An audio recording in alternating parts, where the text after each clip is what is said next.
हो सकते हैं? नहीं होते, कोई नहीं होता हमारे बीच। सर्वप्रथम हमारी जो शिक्षिका थी सावित्रीबाई फुले और फातिमा सेठ, वो हमारे देश की पहली शिक्षिका थी, ये तो आप सभी जानते हैं, है ना। उन्हें भी कितने संघर्षों से गुजरना पड़ा होगा। आज हम सब यहाँ बोल रहे हैं, एक मंच में है, ये बाबा साहब का ही देन है। उन्होंने हमें इस लायक बनाया, पढ़ने लिखने का अधिकार दिया, यहाँ तक कि हमें मत देने का भी अधिकार नहीं था, जो कि बाबा साहब ने कहा कि नहीं, महिलाओं को मत देने का भी अधिकार देना चाहिए, है ना।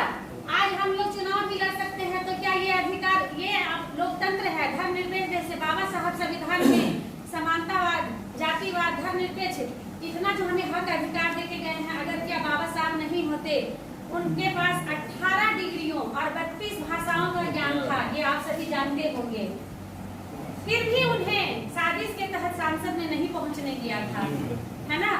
उनका हाथ जख्मी कर दिया गया था कि वो एग्जाम नहीं लिख पाए।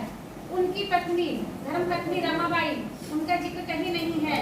जब बाबा साहब का हाथ जख्मी कर दिया गया था ना, तो बाबा साहब बोलते थे और उनकी पत्नी एग्जाम लिखती थी। तो हमें उनके योगदान को भी नहीं भूलना है, और हमें से ही आगे चलकर, जैसे आज हमारी राष्ट्रपति प्रतिभा देवी सिंह पाटिल, झारखंड की राज्यपाल रह चुकी माननीय द्रौपदी मुर्मू जो आज राष्ट्रपति है, तो हम में से भी आज अनीता दी, सुनीता दी, सोनीता और धर्मशीला भी राज्यपाल और राष्ट्रपति बन सकती हैं। बनेगी या नहीं? बिल्कुल बनेगी। और हमें अपने हक और अधिकार की लड़ाई लड़नी है, हमें अपना अधिकार खुद पहचानना है, कोई आपको कहने नहीं आएगा। आपके अंदर के प्रतिभा को आपको खुद जगाना है। जैसे हमारे बीच अभी हमारी सुनीता दी, 1 साल पहले, 2 साल पहले, मेरा आज इस रिपब्लिकन पार्टी में 2 साल का कार्यकाल है। आज जो आप सुनीता दीदी को देखे ना, वो धर्मशीला आपके सामने खड़ी थी। मैं 2 साल पहले सुनीता थी। भैया कुछ नहीं बोलना है, क्या करेंगे, लेकिन प्रीतम भैया बहुत सपोर्ट किए, धर्मशीला बोलो, धर्मशीला बोलो। बाइट देने के लिए जब कैमरा सामने आता था, नहीं भैया हमको नहीं बोलना है, नहीं बोलो, लेकिन जबरदस्ती भैया बोल बोल के आज मेरे अंदर उस प्रतिभा को निखारे है ना, कि अगर मैं जिंदगी भर, क्या बोले, जिंदगी भर भैया को ऋणी भी कर दूं ना, तो भी मैं भैया का एहसान नहीं चुका पाऊंगी, कभी नहीं चुका पाऊंगी। और मैं हमारे माननीय अध्यक्ष दिलेश ठाकुर जी का भी बहुत बहुत एहसान हूँ। एक छोटी सी घटना मैं आप लोगों के बीच बताना चाहूंगी। दिवाली का समय था और मेरे हस्बैंड का एक्सीडेंट हो गया था और उनका पैर बुरी तरह डैमेज हो गया था। क्योंकि मेरे हस्बैंड तो हॉस्पिटल लाइन से ही है, तो हमें किसी तरह का दिक्कत नहीं हुआ, डॉक्टर साहब खुद उनका इलाज किए। लेकिन जैसे ही दिलेश जी को पता चला, वो मुझे डांटे कि धर्मशीला आप हमें क्यों नहीं बताई ये बात, आप एक संगठन में, एक परिवार में, क्या हम हॉस्पिटल नहीं आते? अगर हमसे जो बन पड़ता आपके लिए हम करते, लेकिन आप हमें क्यों नहीं बताएंगे कि सर आज के बाद से ऐसी गलती कभी नहीं होगी। तो आरपीआई पार्टी में आप ये सोचकर मत आइए कि हम यहाँ एक नेता बनेंगे, ये एक परिवार है, एक संगठन है। हमारे बड़े भाई, पिता समान दिलेश भैया, प्रीतम भैया, इनका साथ और इनका हाथ, मैं तो कहूँगी भैया आप लोग कितने बड़े भी नेता बन जाइए, विधायक, मंत्री, सांसद, लेकिन आपने जो हाथ हमारे सर पे रखा है ना पिता बनकर, वो हाथ आप हमेशा हमारे सर पे रखना, कभी मत हटाइए। तो मैं जितना भी कहूँ ना, दिलेश जी, प्रीतम भैया, मैं क्या बोलूँ, आज मैं जिस बोलने लायक हूँ ना, तो आज भैया लोगों का ही देन है। और इस पार्टी में आकर मैं किसी को कुछ नहीं जानती थी। मैं अपने हस्बैंड जी को जाकर रोज गाली देती थी कि आप कहाँ मुझे भेज दिए हैं। इस पार्टी में मैं पहली महिला और अकेली थी।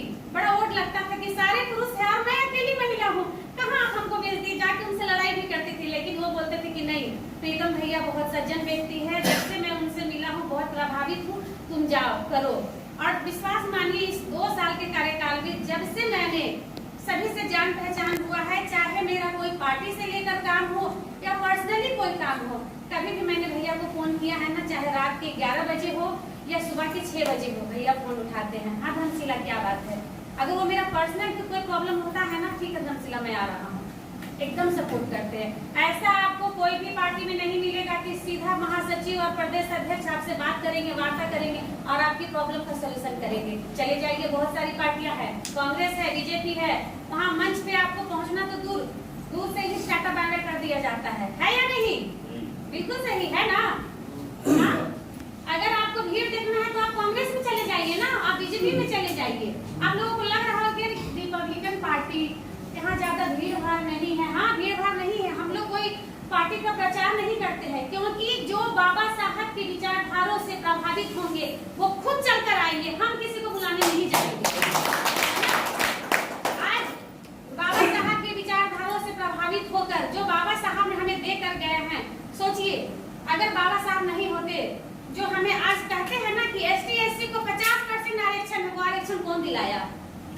देकर गए हैं ना बाबा साहब हमें। तो बस हमें अपने हक और अधिकार की लड़ाई लड़नी है। कहना तो बहुत कुछ है, लेकिन समय का अभाव है तो मैं ज्यादा कुछ नहीं कहना चाहूंगी। अभी एक छोटी सी घटना, कल परसों लोहरदगा हम लोग गए थे। हमारी संगठन सचिव है सरिता जी, वो नहीं आ पाई है, तो उनके हस्बैंड को किसी तरह लोहरदगा पुलिस पकड़ ली थी। हम और प्रीतम भैया अकेले, पता चला भैया बोले कि धर्मशिला तुमको जाना चाहिए, तुम्हारी कार्यकर्ता है। हाँ भैया चलेंगे। हम और प्रीतम भैया गए हैं हम लोग, और वहाँ बकायदा बड़ा बाबू से मिलकर और उनको हजार से हम लोग एकदम छुड़ा कर लाए हैं। तो नेता हमें अपने अंदर पैदा करना है। अभी कुछ दिन पहले की घटना जैसे भू माफिया वाला खलारी में हुआ, भैया बोले जाओ धर्मशिला मुखिया से बात करो, कैसे सीखोगी, जाओ भेंट करो। गए वहाँ बात किए, क्या मामला है हम लोग समझे। अभी देखिए हमारी प्रदेश अध्यक्ष अनीता देवी सब पे भारी, किसी से कम नहीं, अकेले सीओ साहब को फोन करके वहाँ काम रुकवाना है तो रुकवाना है। तो दीदी के लिए एक बार आप लोग जोरदार तालियां बजाइए।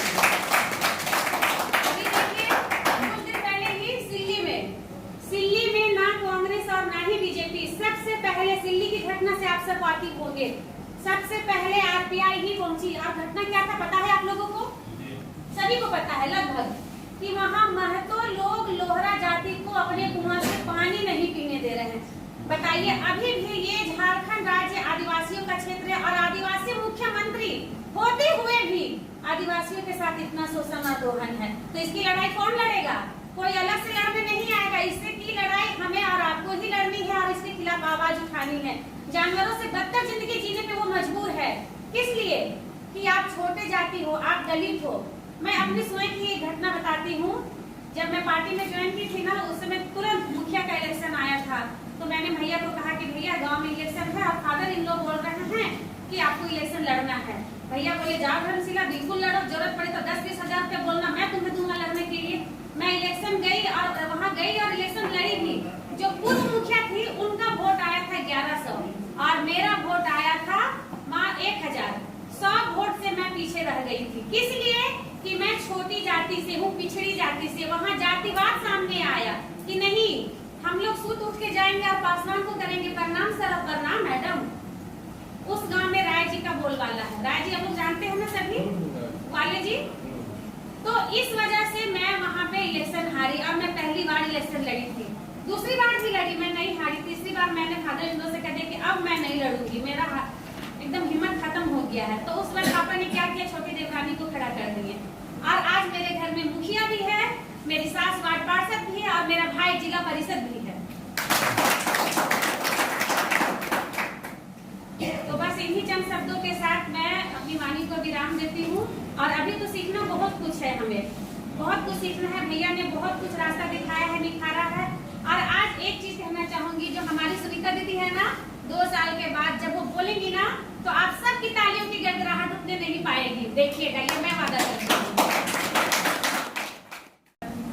मैं भी बस फर्स्ट टाइम आई थी जब यहाँ, मुझे पता भी नहीं था कि ये क्या है, कुछ समझ नहीं था।